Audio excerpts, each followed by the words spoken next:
The baby wouldn't stop crying. Blood dripped down her wrist, handcuffed to a rusted hospital bed. A white officer hovered over her like a shadow, his breath sour with authority. "You people always lie," he whispered, tightening the cuffs. Outside, her newborn screamed. Inside, the doctor crossed his arms. "I don't know what kind of scam she's running, but that woman did not give birth here." And just like that, the worst day of her life became a criminal investigation. Subscribe and tell us where you're watching us from. They wouldn't let her hold her child. Monica Traylor, 26, had gone into labor alone at a gas station off Highway 41. She barely remembered the Uber ride, the scream that broke from her throat when the contractions closed in. The next thing she knew, she was in the emergency room of Shelby County Hospital, soaked in sweat and tears, her hospital gown sticking to her skin like another insult. But none of that was the problem. The problem started when the nurse clipped the ID bracelet onto her wrist. Monica glanced down and froze. The name printed in bold, Monica Taylor. "No, R. Excuse me," she said softly, her voice hoarse. "That's not my name. There's a typo." The nurse didn't look up. She was already rolling the wheelchair away. "Happens all the time, sweetie. It's close enough." Monica blinked. She was too exhausted to argue, too frightened of losing control. She hadn't even seen her baby yet. But deep down, she knew this wasn't a mistake. It was the beginning of something. At 7:43 p.m., her son was born. She named him Elijah. He was beautiful. Brown skin, thick curls, lungs full of fire. But they wouldn't let her hold him for more than 30 seconds. The nurse, a tall white woman with tired eyes, took him back without a word. At first, Monica assumed it was protocol. But when she asked why her baby hadn't been brought to her room after recovery, the answer was silence. By morning, a different nurse arrived. Older, tighter voice. "You need to speak to hospital security." Monica sat up, heart pounding. "About what?" The nurse didn't answer. 15 minutes later, two white men in cheap suits stepped into the room. One introduced himself as Mr. Riker, head of hospital compliance. The other didn't speak at all. "Miss Taylor," he began. "It's Traylor," she corrected automatically. "You checked into this hospital last night. But our system shows no prior records of you. No insurance match. No emergency contact. No prenatal file. Nothing." Monica stared at him. "I just moved here. I haven't updated my Medicaid profile yet. What does that have to do with my baby?" Riker didn't blink. The attending physician raised concerns. "He says your behavior was erratic. There's also a question of identity fraud and custodial legitimacy." Monica's throat dried instantly. "I don't understand." The silent man pulled out a clipboard. "We'll need to keep the child in nursery care until this is resolved." She stood up. "You're not taking my baby. He's already been moved." Something in Monica snapped. Her voice rose, desperate now. "He's mine. I gave birth to him. Look at me. Look at him." But they didn't look. Instead, the door opened again. This time, it was a uniform. A deputy. Young. Pale. His name tag read J. Rowley. He stayed by the door, hand on his belt. "Everything okay in here?" Riker nodded. "We're initiating temporary custody hold, pending identity verification. The mother's documentation doesn't match state databases." Rowley's eyes flicked to Monica, then back to the men. "You want her in restraints?" "Just a precaution," the silent man said. Monica backed away, eyes wide. "This is a mistake. I can prove who I am. Just let me call it." But the cuffs were already out. And the baby, Elijah, was gone. The hallway smelled like bleach and fear. Monica sat in a hard plastic chair outside the nursery unit, her wrists still raw from the cuffs they'd just removed. A security guard, older, white, bored, stood 3 steps away, arms folded. Not watching her. Watching everyone else. Across the glass, rows of newborns slept under glowing lamps. Monica scanned each one desperately. No sign of Elijah. A nurse exited the nursery and paused when she saw her. "You can't be here," the woman said flatly. "That's my son in there." "Ma'am, I need you to return to your room." "What room?" "You took me out of it." The nurse's lips pressed into a thin line. She gestured toward the guard. "Please escort her back to maternity recovery." The guard moved closer. Monica stood her ground. "I need to see my baby, and I need you to cooperate," the guard replied, voice steady. She didn't fight. Couldn't. But as they walked back down the hall, she noticed a white woman being wheeled from the nursery, her baby bundled in her arms, smiling, cooing. No wrist check. No guard. No questions. Back in her room, 2 new people waited. a social worker named Karen Doss, and a young white woman from Child Protective Services who never gave her name. Karen smiled too much. Monica, honey, we're just here to help you clarify a few things. I want my son, and we want to make sure that little boy is safe, the CPS woman said, voice smooth like syrup. Monica's fingers curled around the blanket on her lap. Safe from what? Karen tilted her head. Well, for starters, you listed a residence on your intake form that doesn't seem to exist. 1740 Madison Street? That's my sister's house. I moved in last week, but your ID lists a Detroit address. Because I moved here 4 days ago. CPS flipped through a folder. And you have no lease, no proof of employment, no insurance, no prenatal records, no emergency contact. I just had a baby. I didn't bring a file cabinet with me. Karen's smile never faded. You understand how that might look to some people, right? Monica's heart pounded. Are you saying I'm not his mother? We're saying the situation is unusual. And without verification, we're required to keep the child in protective custody until... Monica stood so fast the chair toppled behind her. You're stealing him. CPS raised a hand. Let the record reflect that the mother became aggressive when informed of standard custody protocol. Karen calmly pulled out a form and began writing. You're not being charged, Monica. Not yet. But the hospital has submitted a formal incident report describing erratic behavior, refusal to comply, and potential identity issues. That's a lie. That's their version. And right now, that's the only version on file. The guard stepped back inside the room. Monica froze. Karen looked up. Let's all stay calm. We'll file an emergency petition with family court this afternoon. Monica sat down slowly. Her fingers trembled. Her voice cracked. What are you going to do to him? CPS didn't blink. That's up to the state. Monica sat in silence as the fluorescent lights buzzed above her. She was no longer in the maternity wing. She was now on the behavioral observation floor, a cold, windowless corridor 2 levels below emergency care.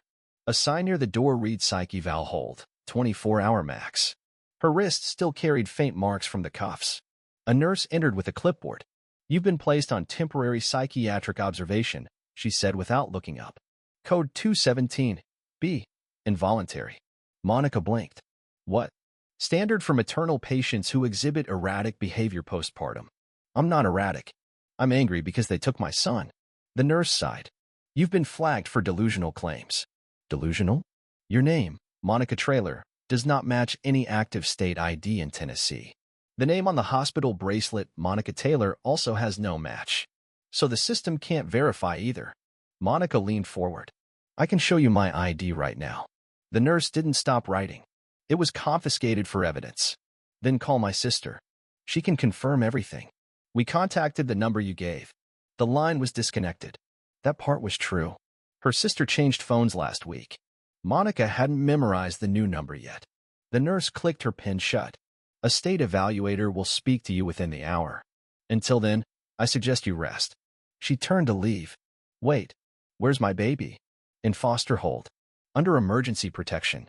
Monica felt the room spin. He's 2 days old. The nurse didn't turn back. Then you should do your best to appear stable when the evaluator arrives. The door shut with a dull metallic click. At 3:11 p.m., a man in a beige suit entered. He introduced himself as Dr. Landry, state psychiatric assessor. He didn't shake her hand. He didn't sit. He began reading from a file. Subject is African-American female, mid-20s, claims to be a new mother though no documentation supports her claim. Monica interrupted. That's not a claim. That's a fact. He looked up briefly. You had no prenatal records, no family contact, no fixed address, and no documentation that ties you to the child in question. Because I just moved here. My life is in boxes. Dr. Landry scribbled something down. Any history of postpartum issues in your family? I've never even had a baby before this. Prior mental health diagnoses? No. Ever been arrested? No. Any medications?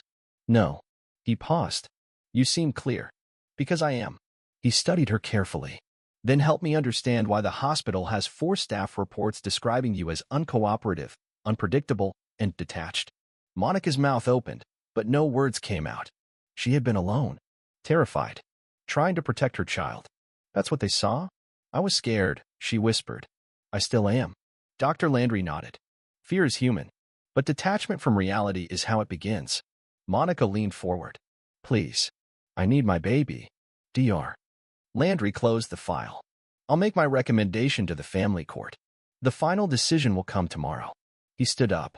Until then, I suggest you remain cooperative. Any aggression will be interpreted as instability. The door shut behind him. She was alone again. And now, officially unstable. At 9:02 the next morning, Monica was escorted into a beige courtroom inside the hospital itself, Family Court Annex Room C. She wasn't allowed to speak. A public defender stood beside her, a thin woman in her 40s who hadn't asked Monica a single question before walking in. The judge, white, male, gray-bearded, looked down over the bench. Case File 114. C. Child Custody Emergency Review. Petitioner, Department of Children's Services. Subject, Monica Taylor, possible alias Monica Trailer. The word alias hit her like a slap. No one turned toward her. No one asked how she felt. The entire courtroom, 5 people total, discussed her like she wasn't even there. A CPS attorney stood. Your Honor, we request continuation of temporary custody to the state. The mother has failed to provide verifiable identity or establish any parental documentation. Additionally, we now have evidence of fabricated medical history. Monica's head snapped up. What? The judge raised a hand. Ms. Taylor, you will remain silent unless addressed directly.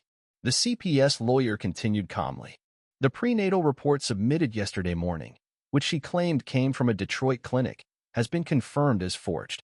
The clinic has no record of her.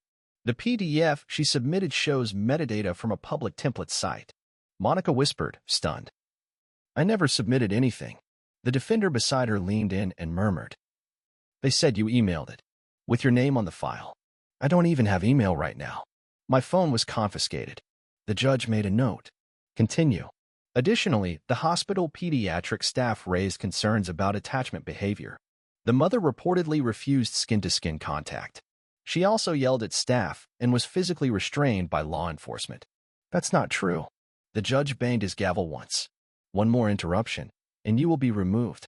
Monica's nails dug into her palms. Every statement was a lie. She had begged to hold her son.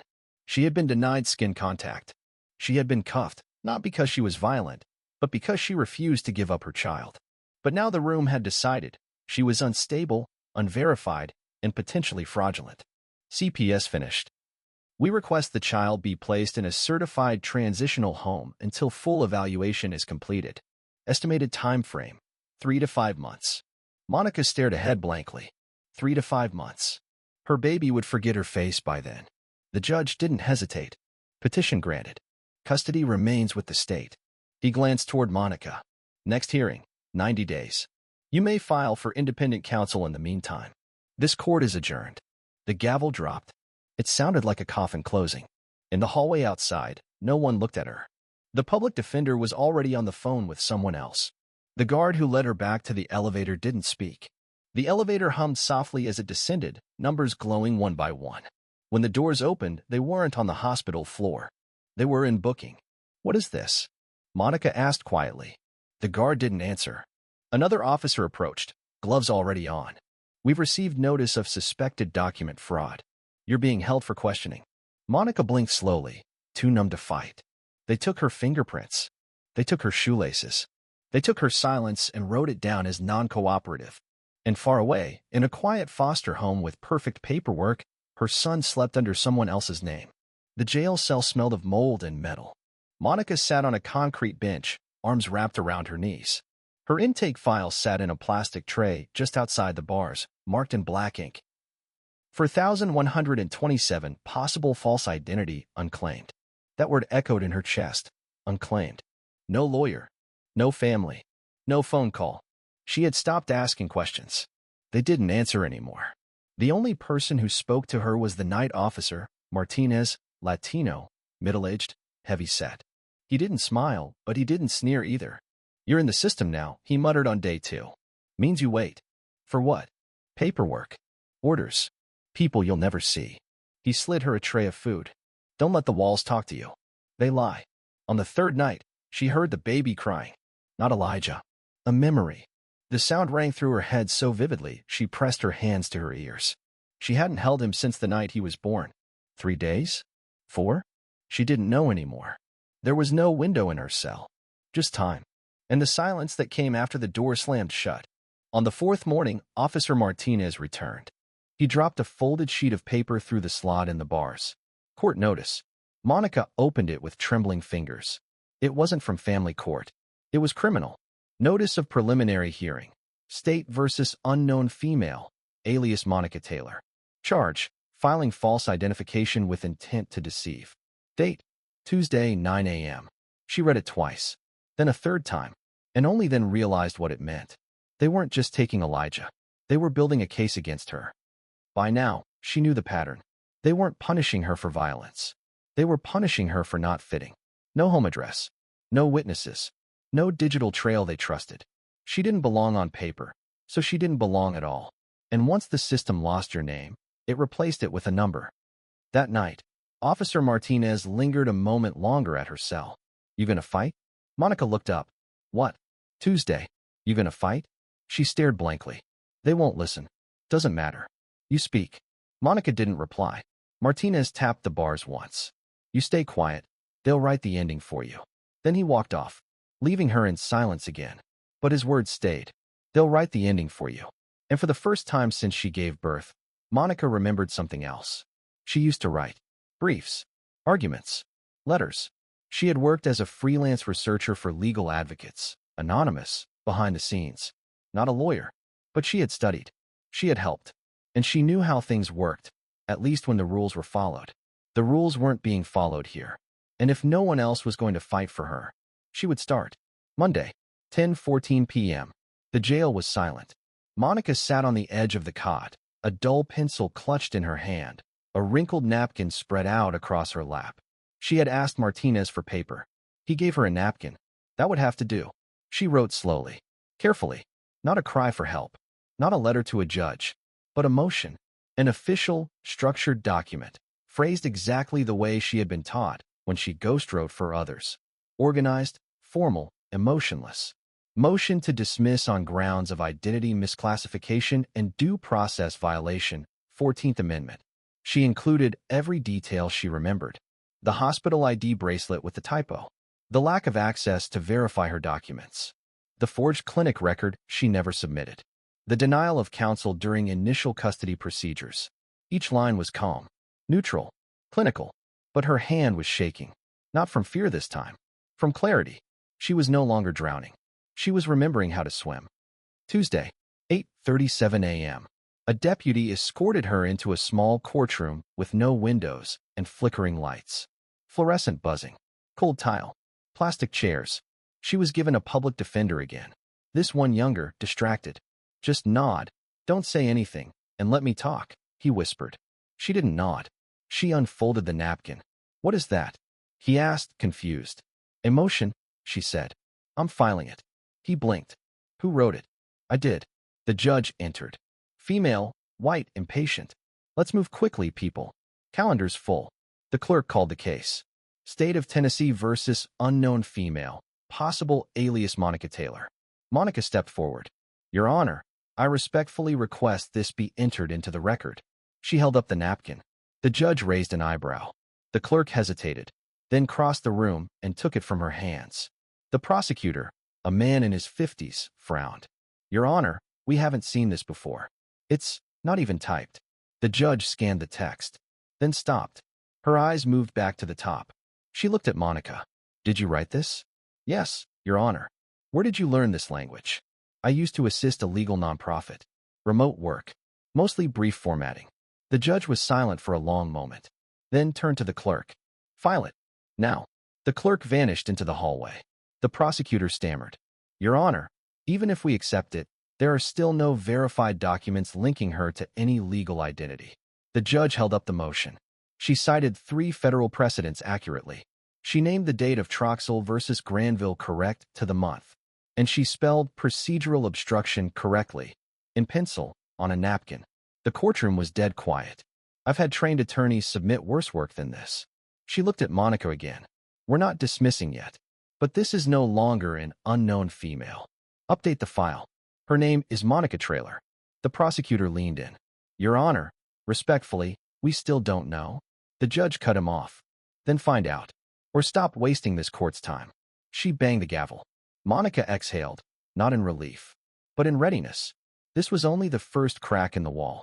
But now the wall had noticed her. The new file said her name.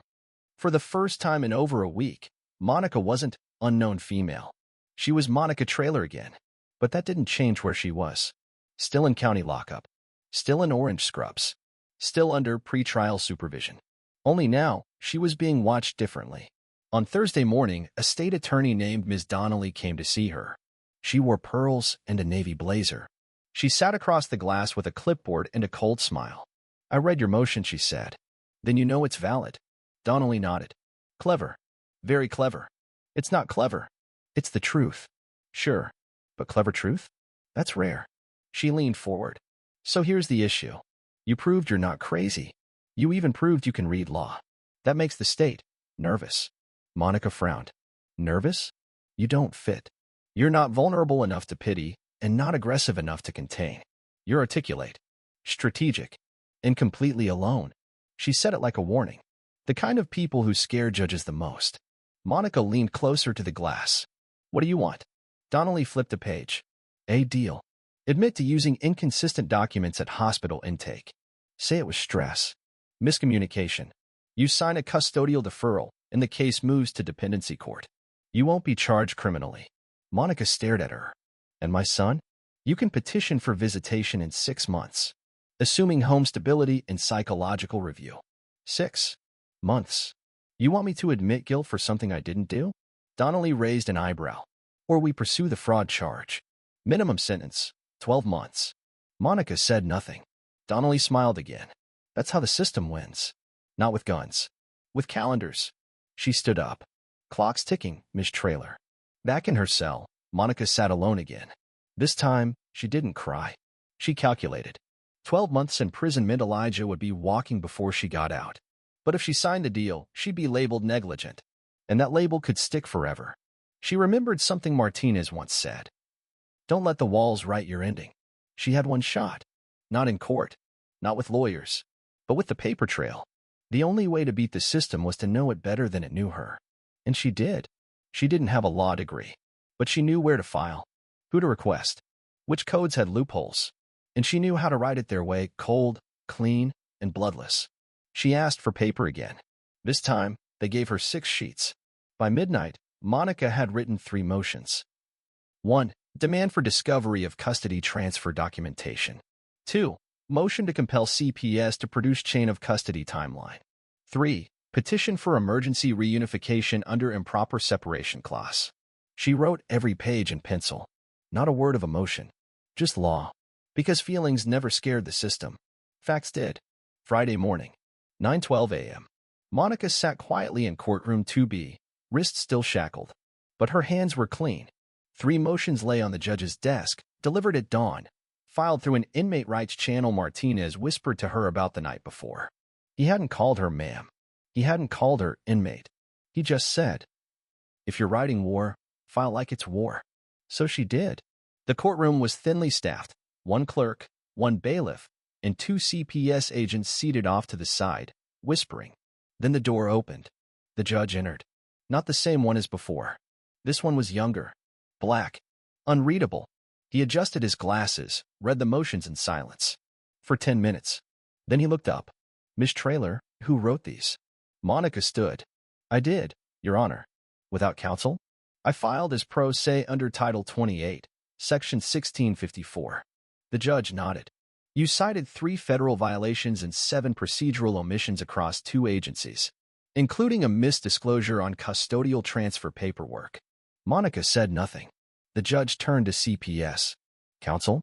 The CPS rep, a red-haired woman named Langley, stood awkwardly. "Your Honor, we haven't reviewed these in detail yet." The judge narrowed his eyes. "They were delivered 5 hours ago." Langley swallowed. "With respect, sir, we assumed the motions were rhetorical in nature." He leaned forward. "You thought a woman with no lawyer, no support, no legal standing, submitting 3 factually correct motions, was doing it for drama?" Langley shifted. The judge turned to Monica again. "Miss Traylor, do you have any evidence of your identity beyond your testimony?" Monica lifted a folded sheet of paper. "I filed a FOIA request with the Detroit County Records Office last week from custody. Today, I received this faxed return. She held it up with trembling fingers. The court clerk walked it to the bench. The judge read it carefully. Monica Patrice trailer. Birth certificate match. SSN issued 1997. Residence change filed June 2nd to 1740 Madison, Memphis. Dated. Signed. Notarized. He placed it on the desk. Then looked up, voice cold. So the state of Tennessee has now detained a legal U.S. citizen under false name classification for 11 days, denied access to her infant, and proceeded with court filings despite a valid request for reunification evidence. Langley tried to speak. Your Honor, the hospital reported. The hospital is not the court, he snapped. Silence. I am issuing a 48-hour hold on all pending actions. No foster transfer, no court filing, no visitation change. Miss Traylor is to be released from custody no later than noon today. Monica's knees almost buckled. The shackles felt like they loosened before anyone even touched them. But the judge wasn't done. And someone better explain, by Monday, how a woman with no record and a valid ID ended up flagged as a ghost. Langley didn't answer. The gavel came down. Hard. Back in booking, as Monica signed the final release form, a new officer leaned toward her. You made them look stupid, you know. Monica didn't flinch. No. I made them look. Saturday, 12:04 p.m. The door buzzed open. Monica stepped into the sunlight. Free. No cuffs. No chains. No guards. But also no child. No phone. No home. Just a manila envelope in her hands containing 6 pieces of paper. Her birth certificate. Her social security confirmation. A notarized change of residence form. 2 copies of her motions. A stamped release form marked. No charges filed. No apology. Not even a ride. She walked. By 3 p.m., she found a payphone near an old bus station. She dialed the one number she had memorized since age 16. Her sister answered on the 3rd ring. Hello? Monica's voice cracked. It's me. Pause. Then, Monica? Where have you been? She told her everything. 20 minutes of words poured out like floodwater. The park. The hospital. The lie. The court. The cell. Her sister didn't interrupt once. Then said softly, Come home. Sunday morning. Monica sat in her sister's apartment, surrounded by folded laundry and the hum of cartoons on TV.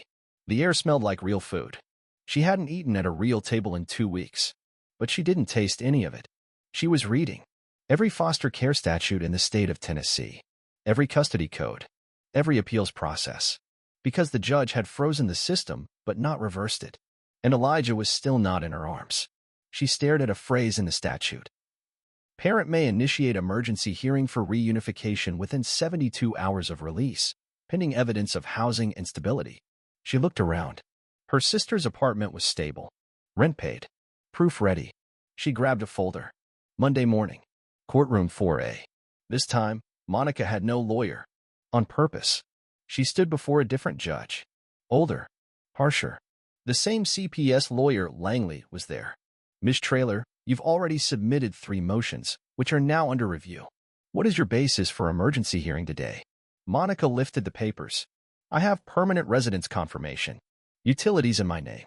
A notarized statement of support from my sister. And full identity reinstatement from the state of Michigan.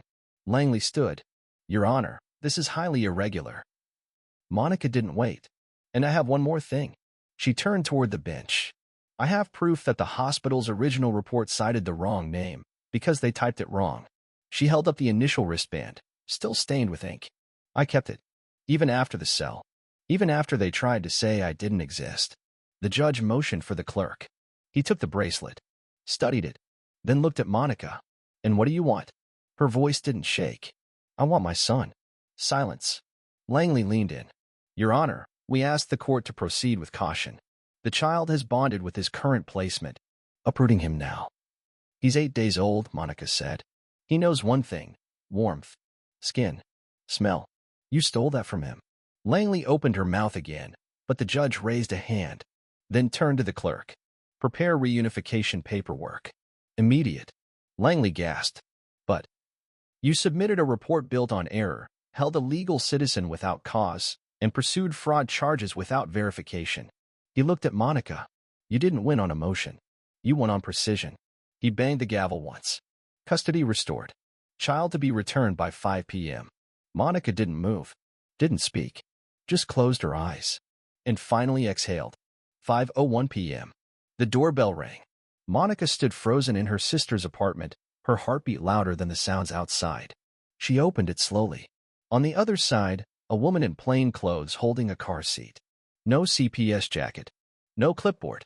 Just a folded release form in one hand. No eye contact. "I'm here to return the infant, Elijah Trailer." Monica didn't answer. The woman placed the carrier on the floor. "Please sign." Monica took the pen. Her hand didn't shake. She wrote her name, Monica P. Trailer. The real one. The one they erased. The one she fought to bring back. She knelt slowly beside the carrier. Elijah was asleep. Tiny chest rising. Warm cheeks. Soft curls. She reached in carefully and lifted him. For the first time in 8 days, she felt his weight on her chest. He stirred. And then, like instinct, he leaned in. Nose to her collarbone. Breathing her in. No crying. No fear. He knew her. He remembered. The woman stood awkwardly. "He's had a slight cough. We didn't medicate, per the order. There's formula in the bag. And his file. It's sealed. But you can request full access once the transition is confirmed." Monica didn't look up. Didn't say thank you. Just nodded once. The woman left. The door clicked shut. Hours passed. Her sister made dinner. Her niece turned down the volume on cartoons. Monica stayed on the couch, Elijah on her chest, both of them wrapped in a blanket that smelled like clean laundry and something older, something safe. She didn't speak, didn't cry, just held him, because she knew what came next. Court reviews, psych evaluations, home inspections, probation checks. They would come again. They always did. But this time she was ready. She had the records, the legal codes, the motions. She had herself. And that was enough.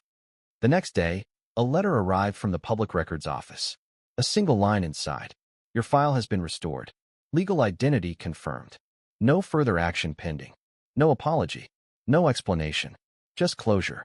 And a number stamped in the corner. Number 4127. The file they used to erase her. She folded it once, then twice, and tucked it inside Elijah's baby book. Not to remember the pain, but to own it. Because they could have buried her. But she documented her way out. Outside, summer was coming. Elijah slept in her arms as the wind moved softly through the open window. His fingers wrapped around hers. Tight. Trusting. And for the first time since he was born, she whispered something only he could hear. "You're home now."